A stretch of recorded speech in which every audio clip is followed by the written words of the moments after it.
colega médico. Esse é mais um vídeo em que eu venho trazer para vocês um aperitivo dessa arte chamada terapia neural.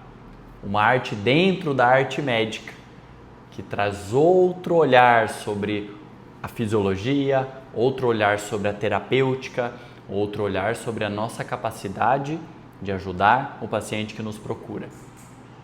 Eu quero hoje trazer para vocês conceitos que mexeram muito comigo. Claro, eu vou falar aqui de maneira superficial, é um vídeo rápido, isso são aulas que a gente pode explorar, são livros gigantescos em alemão e um monte de coisa, mas que os conceitos principais já devem dar uma provocada aí nos seus conceitos enraizados. Pelo menos foi o que aconteceu comigo.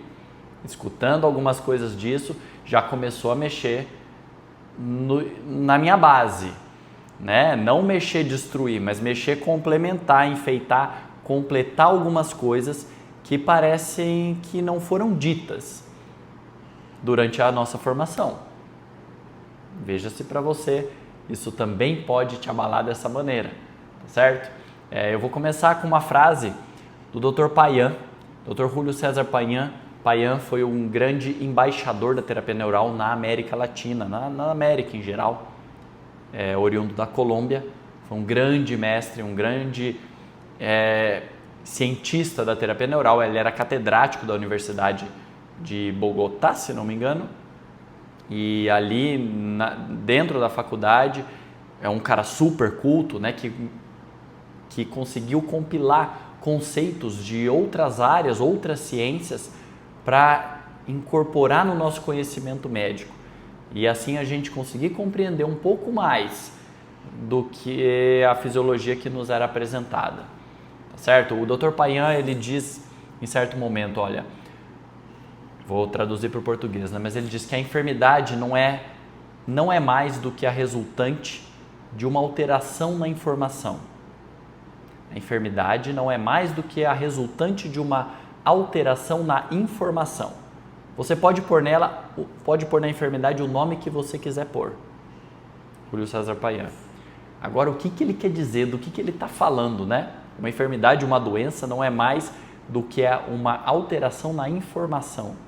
Do que a gente está falando, né? A gente está falando de vírus cibernéticos, de informação, ou a gente está falando da saúde biológica? E aí a gente vai entrar um pouquinho nesse setor. Primeiro, quem aqui não tem aquela visão de que, ou já não ouviu essa história, de que o corpo é uma máquina perfeita, de que o coração funciona como uma bomba, bombeando o sangue para lá e para cá, que os vasos são tubos, são canais, são encanamentos que levam o sangue e distribuem por todo o corpo, os rins são filtros, que os olhos são como máquinas fotográficas. Perceba como a gente associa os nossos órgãos. Primeiro a gente separa eles em órgãos diferentes, depois associa eles a visões mecânicas. Percebe que isso é uma visão mecanicista da biologia. E isso tem uma origem. Isso começou lá no século XVII, com René Descartes, né? A visão cartesiana do universo. O iluminismo, que trouxe muitas coisas boas para a humanidade, né? Ao tirar tudo do subjetivo, ao trazer para o chão, né? Aterrar um pouco e mostrar que a ciência, com método, consegue demonstrar as coisas, mas esse iluminismo, esse conceito extrapolado, a visão mecanicista do mundo, né? Começar a tornar tudo como máquinas e chamar o corpo de máquina perfeita, isso vem lá do século XVII. E isso não condiz com a realidade. A gente, às vezes, usa essas analogias, hoje eu parei de usar, mas usa essas analogias para tentar entender um pouco melhor e explicar, mas esquece que é só uma analogia, é só uma metáfora. Esquece que cada órgão desse que eu acabei de descrever está muito interligado, está totalmente conectado com todo o resto do sistema. Não são peças isoladas de uma máquina, porque a partir daí você começa a enxergar da maneira que a gente enxerga, que essa peça a gente vai lá, tira, coloca outra no lugar. A gente vai lá, conserta e aí funciona. As artérias são encanamentos, a gente vai lá, conserta, remenda, troca, põe uma prótese e aí a coisa funciona. E a gente deixa de enxergar todas as conexões biológicas que acontecem ali. A gente, na verdade, não consegue nem imaginar todas as conexões biológicas que acontecem ali. Honestamente, isso é inimaginável ainda. A gente, quem viaja muito, quem tem noção do que eu estou falando aqui, imagina assim, a complexidade, assim, começa a explodir a cabeça com isso, mas na verdade a gente não compreende a complexidade das conexões que acontecem, que cada órgão e tecido está interligado e se comunicando. É disso que eu vim falar um pouco hoje. Mas para isso a gente precisa olhar para essa visão mecanicista. Olhar para ela e perceber que isso não condiz com a realidade.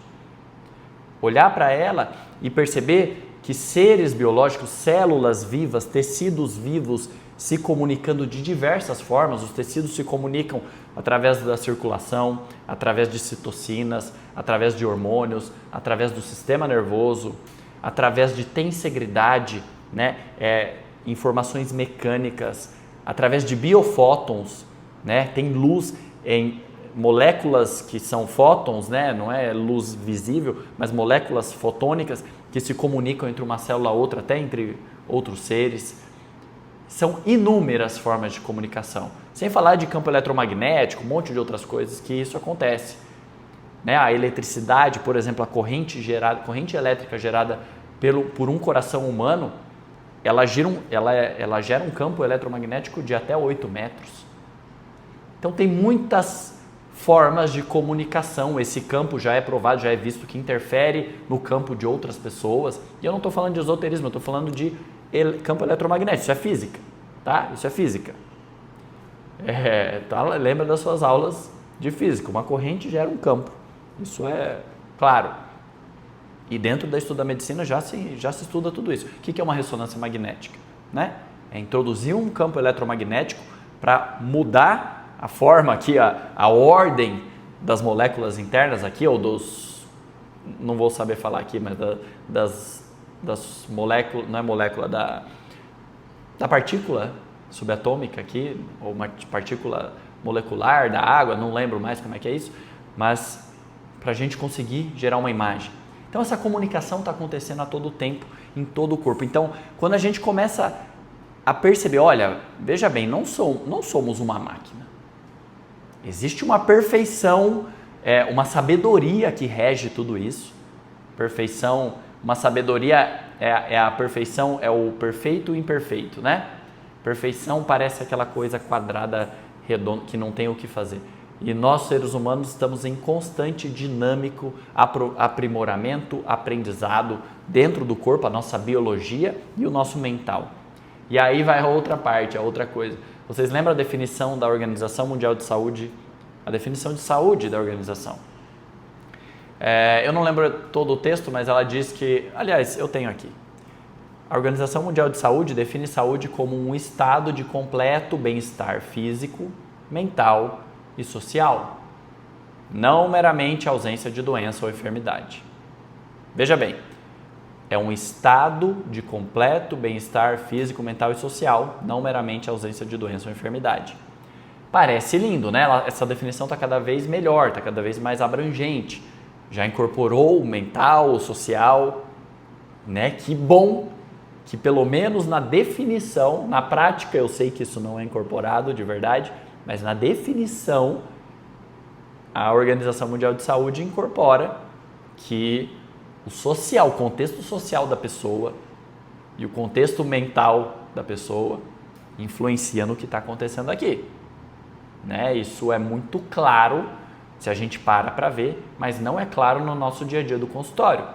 Não é claro quando você lida com o paciente. Você não está perguntando normalmente como que está lá na casa dele, como que ele se sente, como que está no trabalho, como que está o entorno, como que está a vida dele, as pressões que ele está sofrendo, as dívidas que ele está tendo para pagar. Você não está perguntando, mas é isso que está dando a úlcera no estômago dele, é isso que está desbalanceando o intestino dele, o sono, e aí vai mexer com toda a cascata hormonal. A gente não está olhando para isso.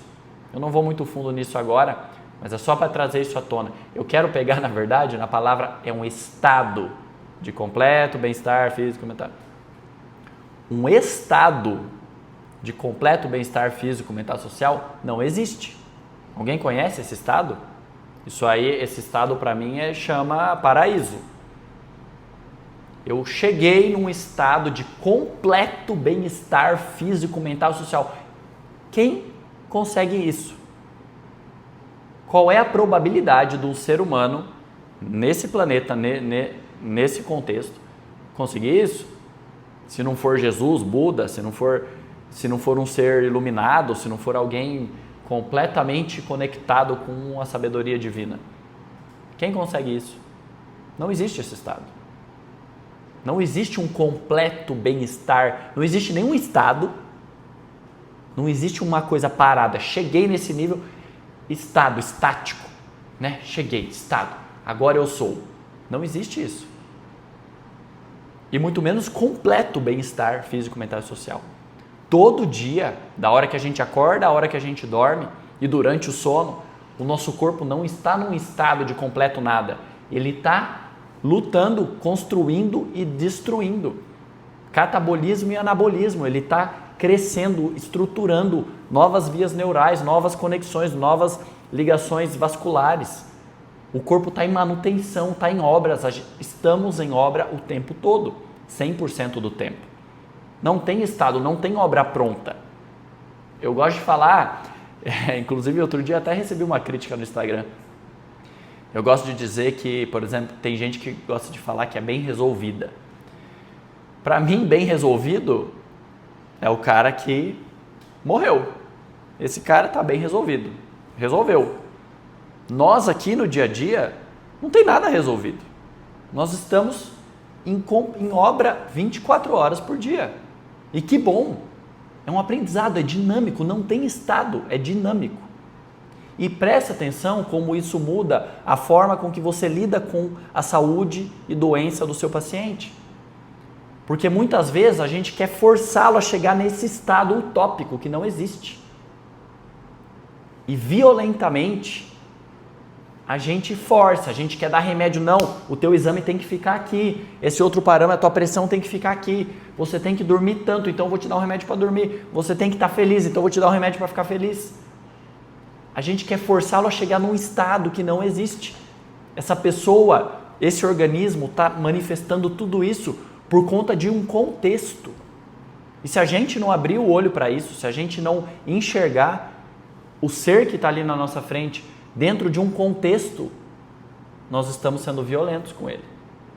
Nós estamos querendo colocá-lo dentro dos parâmetros do livro que você estudou e não dentro de um contexto. E lembra que muitos dos parâmetros que nós estudamos na medicina, muitos dos conhecimentos médicos, são conhecimentos de cadáver.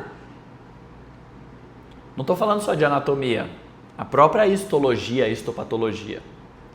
O tecido arrancado, uma biópsia, arrancado, feito todo aquele processamento com a amostra, um processamento bioquímico, tal, para tirar, para não sei o quê, para limpar as coisas lá, para depois você tingir, e aí você vai dar um diagnóstico, vai falar, olha só como é que está o corpo dele.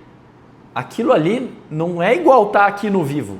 Aquilo ali você passou por um monte de processo, você congelou, você fez não sei o quê, você jogou química, fixou, tal, prensou na lâmina, colocou no microscópio e vai falar que aquilo tá igual tá aqui? No mínimo a gente tem que parar para questionar essas coisas. No mínimo, tá? Eu não tô falando que não tem relação, não tô falando que isso não é importante. Veja bem, eu tô falando para a gente não olhar com a visão mecanicista, não falar, essa pecinha tá assim, então eu tenho como que consertar isso, tal. A gente cria tratamentos, cria terapêuticas, cria cobrança com o paciente baseado muitas vezes em exames, baseado em papéis, baseado em imagens ali modificadas, que algumas vezes elas não têm total correspondência com a biologia verdadeira. Elas têm alguma correspondência, senão isso já teria sido descartado, claro. Claro que tem correspondência, mas não é total. É preciso questionar.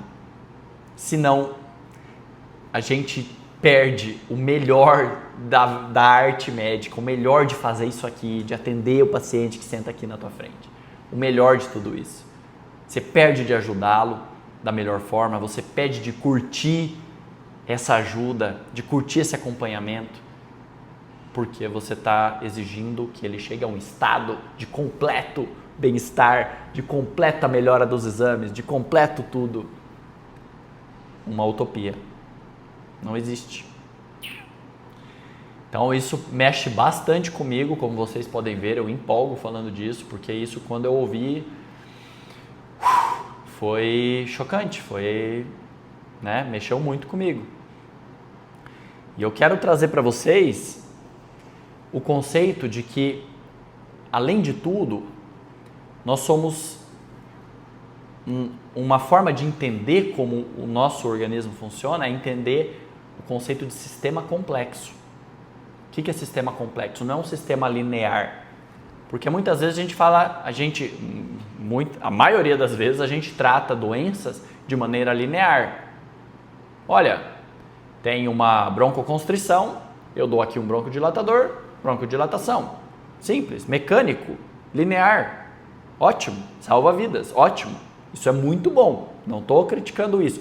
Eu estou criticando o raciocínio de esse tratamento, essa terapêutica linear ótima para emergências, ótima para caso agudo, ótima para a gente forçar a biologia naquele momento, de maneira linear, ser levada para o dia a dia, ser levada para as doenças crônicas, ser levada para o cara que não melhora, que tem crise, e você não está perguntando o contexto que ele está na família, no trabalho.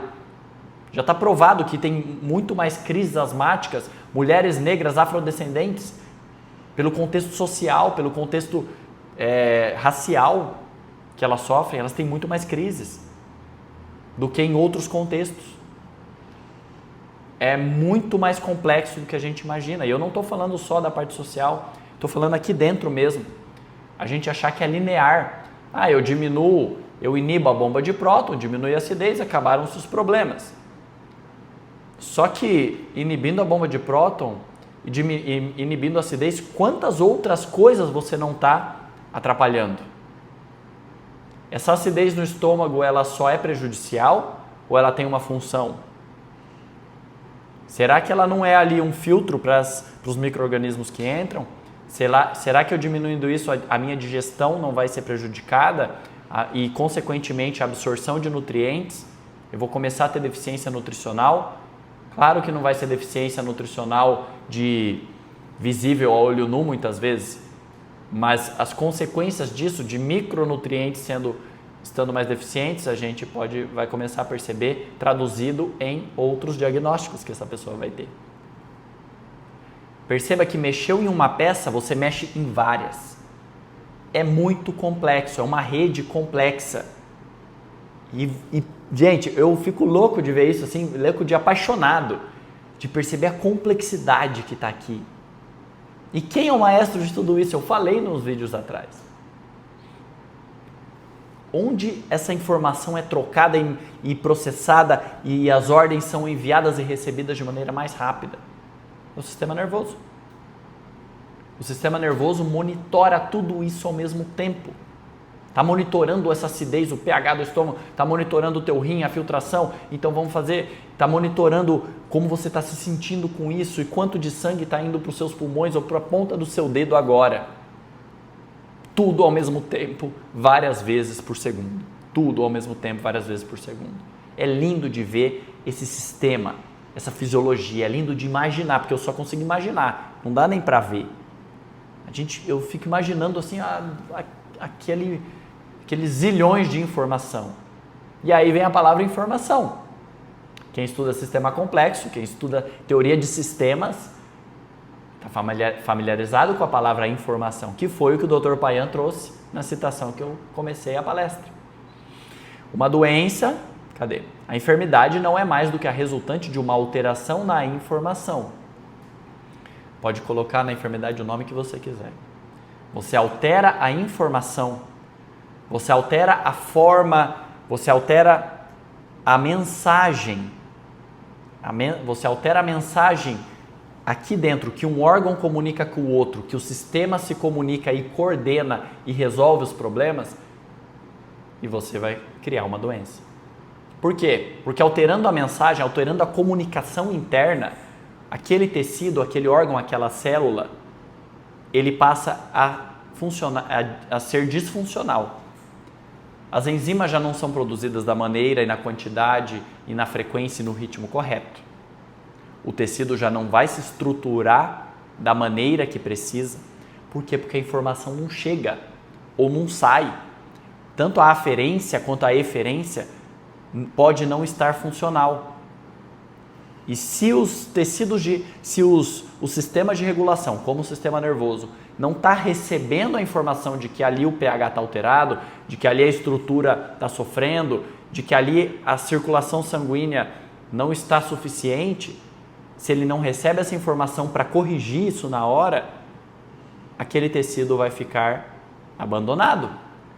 Aquele tecido vai começar a criar mato, vai começar a ser disfuncional. E aí, a profecia do Dr. Payan se cumpre. Uma alteração na informação pode gerar a doença. Ou é a causa, ou está presente, intrinsecamente presente, em qualquer doença que você quiser. Olha como isso é interessante, olha como isso é disruptivo. A gente começar a tratar de informação. E não é de novo de maneira filosófica, é de maneira prática.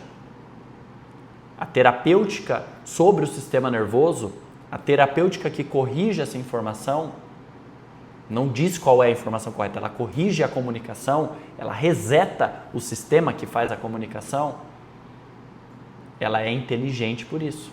E ela se chama terapia neural. O uso dos anestésicos locais de maneira terapêutica é isso. É uma facilitação, é um impulso para que aquele sistema volte a se comunicar e se integrar e começar a resolver os problemas que deixou correr. Claro que muitas vezes não é suficiente, que vai precisar de outros apoios, que vai precisar de outros tratamentos. Mas é uma terapia complementar. Se você está tratando ali uma bursite de ombro, e além do remédio anti-inflamatório, da fisioterapia, das orientações gerais que você passou para o paciente, sei lá, que você mandou uma compressa ou alguma coisa, você conversa com o sistema nervoso dele, você melhora a informação, a troca de informação entre medula, plexo braquial, ombro. Você está ajudando demais esse paciente. Aliás, é um paciente que melhora muito e muito rápido. Nossa, ele sai de dores crônicas assim muito fácil. Porque a informação é corrigida. E o corpo, respira aliviado conseguindo se regular. Olha como isso é forte, como isso é potente. E o estudo dessa troca de informação no ser vivo chama biocibernética. Cibernética é o estudo da informação, né, da troca de informação. E no ser biológico é a biocibernética. Tem livros e livros, tem muita coisa. E é muito interessante a gente perceber, não precisa estudar a fundo isso, mas perceber como isso acontece e abrir a nossa mente e falar, nossa, como não me contaram isso antes? Eu estou pensando de maneira linear. Isso aqui inflamou porque desgastou, usou demais, ou pela idade, ou sei lá o quê, movimentos repetitivos, e o corpo no dia resolveu inflamar dessa vez, né? Não inflamou por 40 anos e agora resolveu inflamar. E aí o que eu faço? Eu desinflamo, é óbvio, é mecânico, é linear. E aí o corpo, quando eu vou lá e coloco e tomo um remédio que bloqueia o processo inflamatório, que é o processo do corpo de tentar superar aquele problema, o corpo perdeu a chance de aprender com aquilo. Eu não estou falando que você tem que passar dor, eu não estou falando que não tem que usar anti-inflamatório. Eu estou falando que tem outras formas de auxiliar o teu organismo a se recuperar para complementar o uso do anti-inflamatório se necessário. O anti-inflamatório passa a ser se necessário e não passa a ser o obrigatório. Até porque todo mundo já sabe as inúmeras repercussões que um anti-inflamatório tem no sistema. Porque não é linear, é complexo. Ao mexer numa enzima, você mexe em um monte de coisas. Olha como é interessante isso. Mais uma coisa que a terapia neural é interessante, porque a gente trabalha o sistema, mas de maneira local. É o contrário do remédio, que você trabalha o local de maneira sistêmica. Olha que lindo isso. Eu trabalho o sistema com uma intervenção local. Local aqui, onde for. O remédio trabalha o local, mexendo em todo o sistema. Qual é mais inteligente? Para pensar. No mínimo vale a pena você parar para estudar isso. No mínimo vale a pena você abrir a sua mente e ouvir falar mais disso, pesquisar um pouco mais a fundo isso. Porque isso, todo mundo que para escutar e para estudar, muda a sua relação com a medicina e se apaixona por essa possibilidade e por essa prática no dia a dia. É revolucionário. Tá certo? Ai.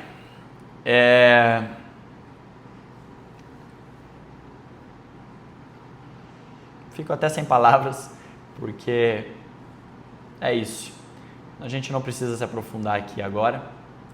Eu quero que o que fica aqui dessa conversa, desse vídeo, é o conceito de que, além disso, além da gente entender que esse sistema complexo está rodando, a gente tem que entender que existe uma capacidade desse sistema que trabalha 24 horas para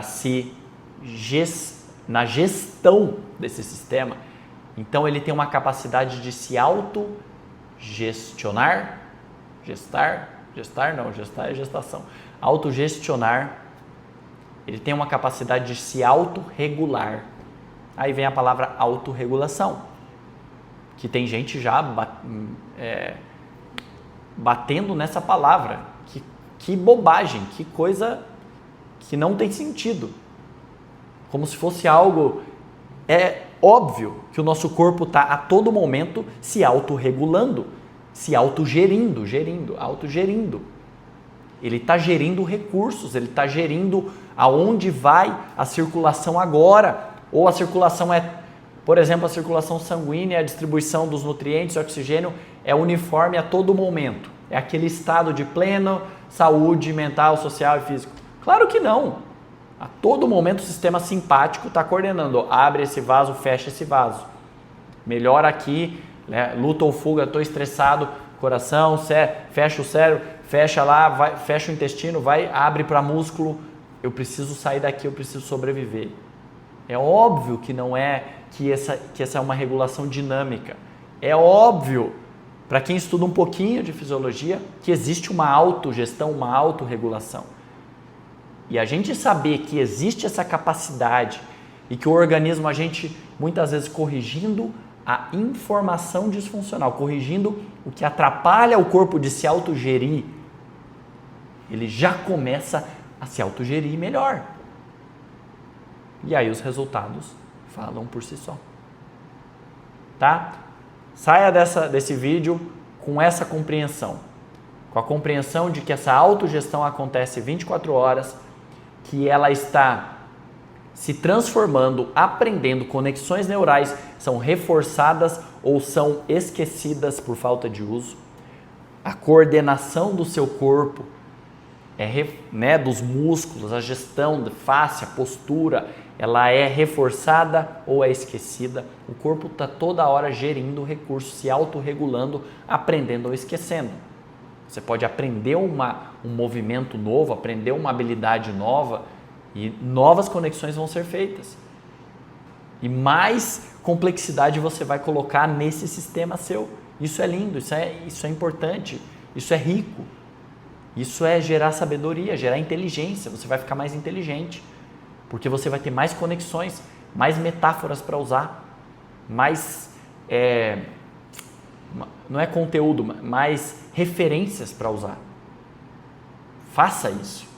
E confia que aqui tem uma autogestão, uma autorregulação, uma sabedoria acontecendo e o nosso papel como médico, dentre os nossos papéis está melhorar a troca de informação interna para que essa autogestão funcione de maneira mais organizada e muito mais competente do que a sua maneira linear, de que eu tenho que dar um negócio para bloquear aquilo, para resolver aquilo. Não. É muito mais complexo do que isso. São muito mais variáveis, muito mais luzinhas no painel que o teu sistema nervoso está lidando. E ele tem mais capacidade do que o teu sistema consciente, do que a tua cabeça linear com aquele livro que você estudou. Tá certo?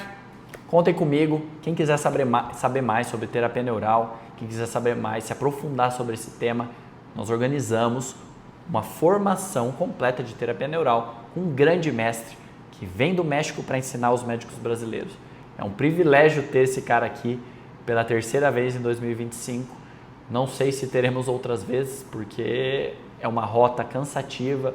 Ele se demonstra algumas vezes já falando, não sei, né, se isso, né, mas sempre que ele vem, ele dá toda a sua energia e os alunos ficam loucos, os médicos crescem muito a sua capacidade de ajudar os outros pacientes. Contem comigo, um abraço.